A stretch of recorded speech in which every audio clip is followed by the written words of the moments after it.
এই ভিডিওটা শুধু আমাদের নওদা গ্রামের জন্য। আজকে আমরা এই ভিডিওতে কিছু শিক্ষামূলক কথা বলবো, যা আমাদের বাস্তব জীবনের সাথে জড়িত। কিন্তু দুঃখের বিষয়, আমাদের নওদা গ্রামের সেই ভিডিওর ভয়েসটা যেটা এখন আমার পেছনে চলছে, ঠিক সেইভাবেই অন্য একজন নিয়ে ভিডিও বানিয়েছে। আমি ওর নাম নেব না, কারণ আমি বিশ্বাস করি কাজের মর্যাদা কথায় নয়, কাজের মধ্যে লুকিয়ে থাকে। আমি জানি আপনি যদি সত্যিই কিছু ভালো করেন তাহলে অনেকেই কপি করবে, কিন্তু তারা কখনো আপনার হৃদয়ের অনুভূতিটা কপি করতে পারবে না। আর একটা কথা, আমি যে আমাদের নওদা গ্রাম ভিডিওটা বানিয়েছি, ওটাতে আপনারা অনেক ভালোবাসা দিয়েছেন। তার জন্য আমি আপনাদের সবাইকে আন্তরিক ধন্যবাদ জানাই। আমাদের নওদা গ্রামের 2000 সাল থেকে 2025 সাল পর্যন্ত আমি একটি স্ক্রিপ্ট লিখে রেখেছি, যেটা আমি একদিন ভিডিও আকারে রূপান্তর করে আপনাদেরকে দেখাবো।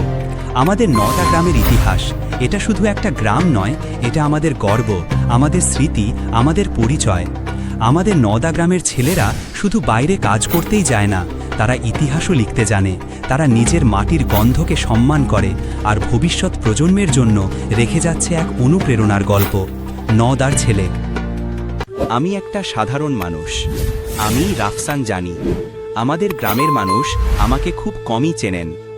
আমার বড় দাদা নেওয়ার শরীফকে কম বেশি সবাই চেনেন, কেননা ওর হার্ডওয়্যার সব আছে, যেটার নাম নেওয়াজ শরীফ হার্ডওয়্যার। আমরা খুব পরিশ্রম করে এই হার্ডওয়্যার দোকানটা খুলেছি, যেখানে অবস্থিত আছে খোজারপাড়া, কালীতলা। চলুন তাহলে আমরা মূল গল্পটার দিকে আছি। আজ আপনাদেরকে আমি একটা হাদিস শোনাবো এবং একটা বাস্তব গল্প বলবো, যেটার মাধ্যমে আপনারা বুঝতে পারবেন নামাজ আমাদের জীবনে কতটা গুরুত্বপূর্ণ। রাসূলুল্লাহ সাল্লাল্লাহু আলাইহি ওয়াসাল্লাম বলেছেন, নামাজ হলো ইসলামের স্তম্ভ।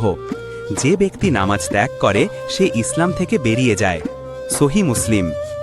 আজকাল আমরা দেখি অনেক মানুষ দান সদকা করে ভাবে আমার নামাজ না পড়লেও হবে, আল্লাহ নিশ্চয়ই ক্ষমা করবেন। কিন্তু ভাই, যদি দান সদকা করলেই জান্নাতে যাওয়া যেত, তাহলে তো শুধু বড়লোকরাই জান্নাতে যেত। নামাজ হচ্ছে আল্লাহর সরাসরি আদেশ, এটা ছাড়া কোনো ভালো কাজই পূর্ণ হয় না। আমাদের নওদা গ্রামের মসজিদের ইমাম সাহেব আবু তোরাব হুজুর প্রতিদিন খুতবায় বলেন, ভাই নামাজ পড়ুন, নামাজেই শান্তি, নামাজেই মুক্তি। কিন্তু দুঃখের বিষয়, অনেকেই শোনে কিন্তু বদলায় না। আজকাল আমরা দেখি বেশিরভাগ মানুষ বাড়ি কাজের জন্য যায়, আসর সময় বাড়িতে থাকে কিন্তু নামাজ পড়ে না। অনেক ছেলে বাইক স্পিডে চালায়, রাস্তায় দুর্ঘটনা ঘটায়। কেউ কেউ আবার মদের নেশায় ডুবে যায়।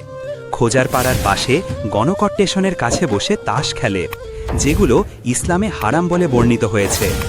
রাসূলুল্লাহ সাল্লাল্লাহু আলাইহি ওয়াসাল্লাম বলেছেন, যে ব্যক্তি জুয়া খেলে সে যেন শূকরের মাংস খাওয়ার মতো গুনাহ করে। সহি বুখারী। কিছু মানুষ আবার লোন নিয়ে বাড়ি বানায়, লোন নিয়ে কুরবানির ভাগা দেয়।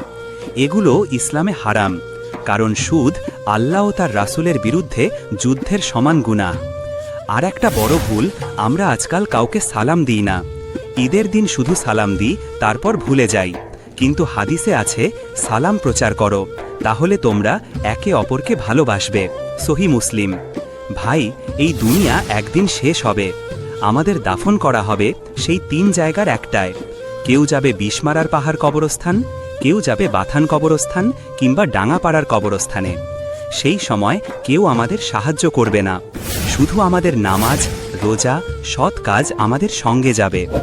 চলুন আমরা নামাজে ফিরে যাই, হারাম কাজ থেকে বাঁচি, লোন ও সুদ থেকে দূরে থাকি এবং একে অপরকে সালাম দিই, ভালোবাসি। তাহলেই আমাদের গ্রাম, আমাদের সমাজ আল্লাহর রহমতে ভরে উঠবে। আল্লাহ আমাদের সবাইকে নামাজি বানান।